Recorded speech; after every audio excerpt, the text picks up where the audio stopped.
প্লেনে উঠে দেখি যে প্লেন খালি যাচ্ছে।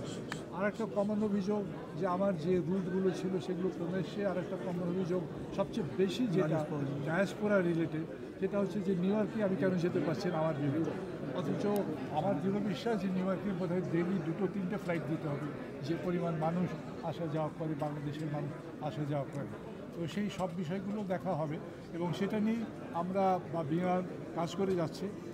যেহেতু এখন এই মন্ত্রণালয়ের দায়িত্ব আমার, এটা এখন আমার দায়িত্ব। এগুলো নিয়ে প্রত্যেক দিনই আমরা তার সক্ষমতা বৃদ্ধির ব্যাপারে কী কী পদক্ষেপ নেওয়া হচ্ছে, কী কী নিতে হবে, এগুলো নিয়ে আমরা গতকালকে আলোচনা করেছি।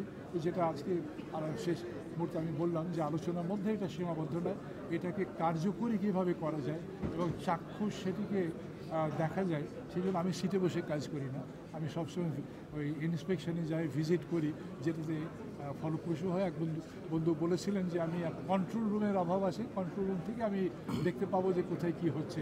তো আমি সেই মুভিং কন্ট্রোল রুম বলতে পারেন, তবে সেটাকে এখন ইনস্টিটিউশনালাইজ করার জন্য আমাদের পদক্ষেপ নিতে হবে। স্যার, গ্রাউন্ড হ্যান্ডলিং ডিসিশন কি পুনর্বিবেচনার কোনো সম্ভাবনা আছে? আমি তো বলেছি কোনো প্রশ্ন নেব না, পুরো বিষয়টাই এখন দেখা হচ্ছে। প্রশ্ন হচ্ছে সক্ষমতা বৃদ্ধি বিষয়টা, সেটা আমরা দেখব এবং সেখানে এটা যে একেবারে 2 বছর আমরা গালে হাত দিয়ে বসে থাকবো, হায় কী হলো তা না।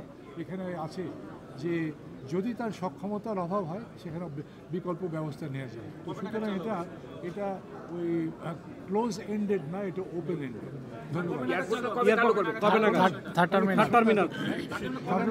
এই বছর খানিক লাগবে, 365 দিন। 365 দিন। এক বছর।